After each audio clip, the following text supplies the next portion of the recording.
Hey guys, Wampy here. So this is entirely unscripted, and I just knew that a lot of you guys have been asking me about doing the visualizers that I've been posting recently. So I thought I'd just make a random quick tutorial with a random song that I have. So yeah. So to start off, I normally put stuff just onto an insert one, but for this, I'm just going to put it onto the master. So in FL Studio 21 or whatever version you're using, I recommend using 21 just because it has the most up-to-date stuff. On FL Studio 21, there's a plugin called Z-Game Editor Visualizer. So if you open that up on your master mix right here, so when you open this up right here, this is going to open up your preview window and your visualizer master window. So here is where the magic happens. In this preview window right here, which hopefully is being recorded by... Oh, it's not. Fun! Alright, so just for demonstration purposes, I've got my preview window right here, and I've got my Z-Game Editor visualizer right here. So to start off, I'm just going to grab a random photo from my library right here. So whatever I want to do, if I want to do like just this random cloudy background, I'll go into this area right here, this little bar. I'm going to hover down and go over image effects, image, and then I'm going to select the image SRC, and I'm going to select that image that I just created, and it will pop up in the preview window. So right now it's not going to do anything. You can edit the alpha, which is basically just the transparency of the image. Hue and saturation will be able to let you change the color. If you boost the saturation to max, you can change the main color of the background, which I'm not going to do that just for now because that's complicated and I don't want to make this complicated for you guys. So next up, for that effect that you want to make it sort of look like an old CRTV, I go into my next window and I have a program installed called Sugar Filters V5, which if you hover over that and go into Cool Effects, you will see one that's called CRT Effect and CRT Lens. You're going to want to select CRT Effect.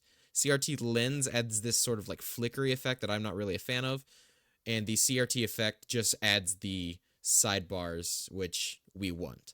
So for this image right here and this image right here, it's not going to do anything. It only does that effect on the sides.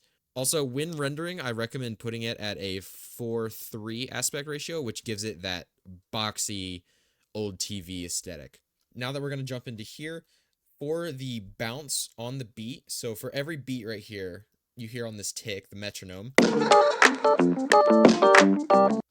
on every one of those fourths, I select this area by right-clicking and dragging on the top bar to select this specific area. Once you do that, you're going to want to go down to the zoom effect down here, which is right underneath rotate, and you're going to right-click on that and select create automation clip. This automation clip, you're going to want to zoom in as far as possible and boost this just by a tiny bit, and then dragging this down slightly in the middle. That's going to give it that arc that you see right there. So on the beat, you see that it gives it that little bounce right there. For this right here, just grab the select tool, drag it over, press Control C and then Control B, and that'll place it directly onto the next path right there. And to continue, you just Control C, Control B, Control C, Control B, and that extends it farther right there. So I can just spam that to fill in the rest of the gaps of the song. If you want to, you don't have to do it on just the beat. You can do your own automation clips and have it go to a specific section of the beat. So if you have something that's going off beat, you can have it automate to that specific section of the beat.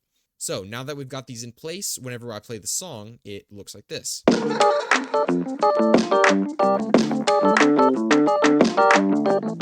So it's pretty basic, but if you want, you can also boost this a little more and then drag this up slightly so it has a bit more. Or, as I like to do it, I just drag it all the way down so it arcs down. So it has a little bit more of a bounce. Next, I would recommend adding any sort of extra effects that you would want. So I would drag this. If you have something in front of the CRT effect, it will not show or display the CRT effect onto that objects that you placed. So I recommend going to this little arrow right here and selecting move layer to left, and that'll push it to the left of the CRT effect, allowing it to be active on this section right here. So once you do that, I recommend going to Sugar Filters, going down, and if you want to add any post-processing like bloom, contrast, You can do glitches, distortion, anything. You can just really add whatever you want.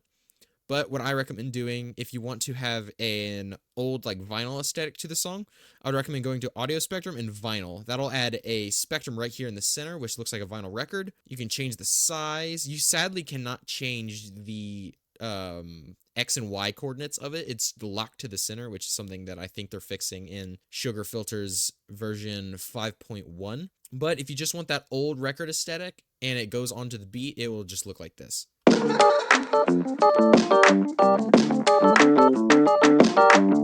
And if you want to as well, you can also select that spot in the same area that we did for that first one. You can create an automation clip for that size. And if you boost that just a little bit and then arc it down, it'll have its own bounce from the rest of the camera zoom.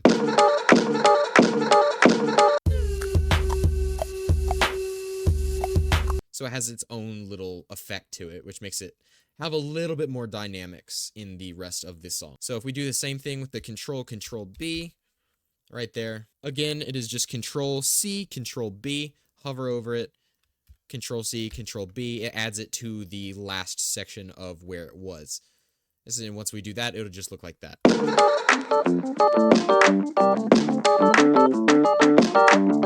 Now, if we want to make it a little bit more dynamic, we can add another one of these. Hey, it's me, post-editing Wampy here. So I accidentally messed it up to where my files were messed up and I could not find the image. So I had to cut to an already created FLP. I finished the rest of the explanation there. So if it abruptly changes to a fully finished visualizer, don't worry, I'm still explaining the bits. I just had a little goof up, little funny. So enjoy. Alright, so for some reason, my original audio section just, like, completely vanished, and I do not know why. So I'm just going to continue the thing from this FLP that I already have. So right here, there's black right here. It is just completely dark, but... So over here, we've got black bars, which is in the Sugar Filters V5. That is going to be under the utils, which is the black bar preset right here. When activated, it is going to be on top of this right here. So when turned on, it does an open up effect right there. Isn't that cool? It's sort of like a curtain call for like a theater. So whenever we have that intro and we've got the bops, it's going to have a little bit of that kick right there. And I've just got a bunch of the random presets and a song name that I like. And this is what it sounds like with a song that I have got already.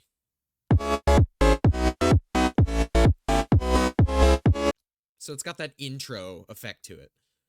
Some of the stuff is a little buggy, and I'm not sure why it doesn't like me.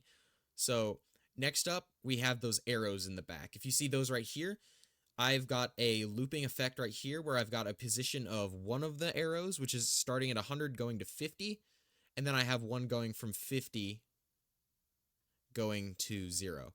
So that basically loops them around whenever they loop back. So it looks like this one turns into this one turns into this one over and over again.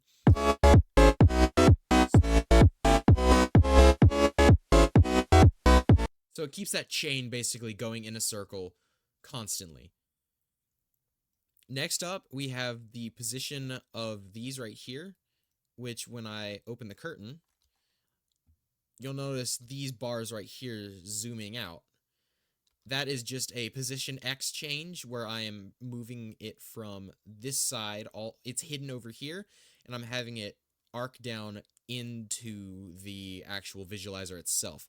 And you can do that. I just went into Pixlr, which is an online website. I believe it's spelled Pixlr. And I just used some of the shape presets, rendered them as a PNG, and then just slapped them in here through the add content images. Then I use that. I change the X and Y coordinates to where I want to put them, and then I just have it slide in from there. Next, right here, on top of those, I actually added a slight bump for the dot right here and the line right here. So when it zooms out, it's going to have a little bit of a kick on the beat. So it goes bum, bum, bum, bum. It gives it a little bit more dynamic, a more dynamic feel. So when you add all of those together with the song, it ends up looking like this.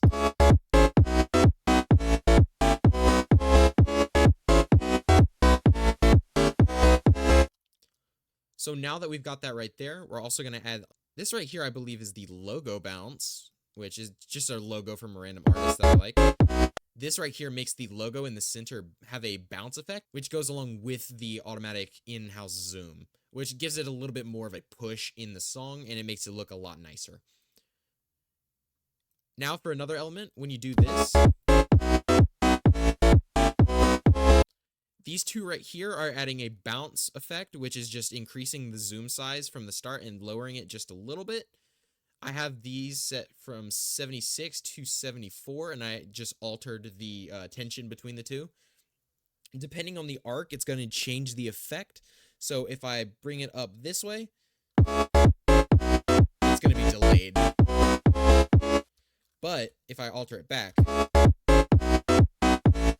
it has more of a swingy, flow out feel to it, which is what I wanted for this specific design. Now, if you add all these elements together and you push this right here, you've got the master layer J right here, layer K, and once you slap all these together, most of these are just moving components like bars and visualizers, or like the audio spectrum, and put together it all ends up looking like this.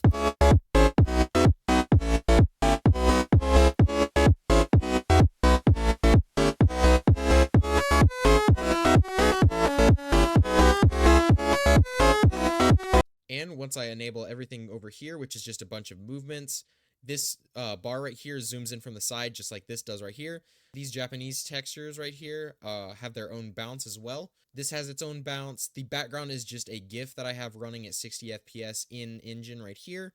Aspect ratio is set to 4:3. If you have it set to 16:9, it ends up looking squished and ugly, and I don't like it.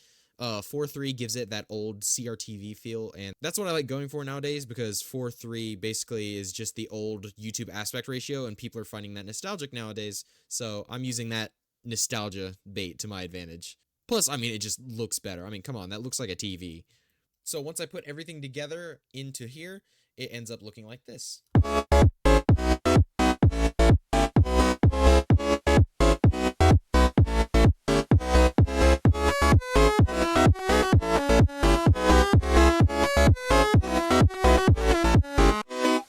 And yeah, that's pretty much the tutorial.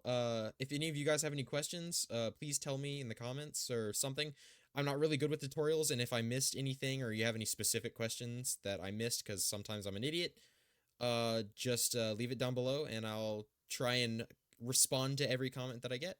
So thank you for watching, and I hope to see you guys in the future. Oh, and to do the YouTube cringe thing, please like and subscribe to the video. It really helps my videos get out there. I don't have that many subscribers, but I love all of you guys. I don't have that many subscribers. I've got around 7-ish, 20. I don't have that many subscribers, so if you are one of the very few who actually want to subscribe to me and stick around and watch all my cool content, that would mean the absolute world to me. Love you guys. See you soon.